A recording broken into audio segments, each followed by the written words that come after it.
জুলাই সনদ অনুযায়ী আইন সংস্কার কমিশনের প্রস্তাবনা বাস্তবায়ন করা হবে বলে জানিয়েছেন আইনমন্ত্রী মোহাম্মদ আসাদুজ্জামান। আর পর্যটন খাতে দেশি বিদেশি পর্যটকদের আকৃষ্ট করতে মহাপরিকল্পনা গ্রহণ করা হয়েছে বলে জানিয়েছেন বিমান প্রতিমন্ত্রী এম রশিদুজ্জামান মিল্লাত। এদিকে ধর্ম বর্ণ ভিত্তিক যে কোনো চক্রান্ত রুখে দেওয়ার প্রত্যয় জানান তথ্যমন্ত্রী জহিরুদ্দিন স্বপন। ঝিনাইদহ ও বরিশাল সফরে এসব কথা বলেন তারা।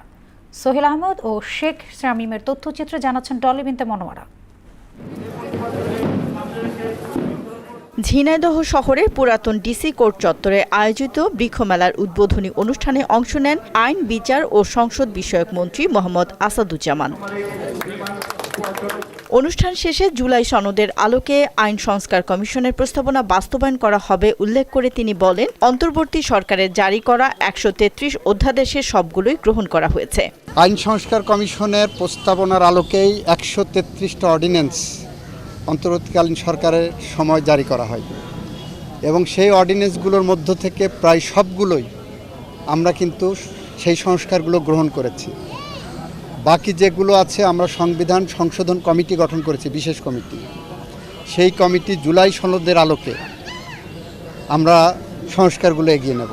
এ সময় দেশি ও বিদেশি পর্যটক আকর্ষণে মহাপরিকল্পনা গ্রহণ করা হয়েছে বলে জানান বেসামরিক বিমান পরিবহন ও পর্যটন প্রতিমন্ত্রী এম রশিদুজ্জামান মিল্লাত। পর্যটন খাতকে কিভাবে আকৃষ্ট করা যায় জনগণের কাছে এবং বিদেশি পর্যটকদের কাছে, সেই ব্যাপারে আমরা একটা মহাপরিকল্পনা হাতে নিয়েছি।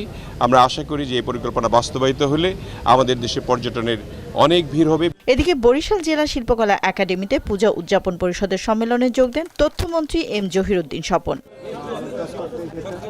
এ সময় তিনি বলেন, ধর্ম ও বর্ণ ভিত্তিতে কোনো চক্রান্ত বাস্তবায়ন হতে দেয়া হবে না।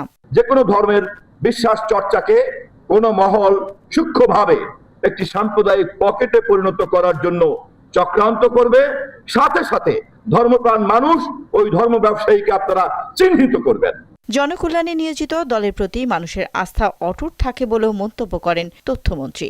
রাজনৈতিক নেতা নেত্রীদের সমস্ত বক্তব্য জনগণের কল্যাণের জন্য, যতক্ষণ পর্যন্ত জনগণ তা কল্যাণ কর্মসূচি হিসাবে গ্রহণ করবে ততক্ষণই সেই দল এবং সেই মার্কা জনগণের কাছে গ্রহণযোগ্য থাকবে।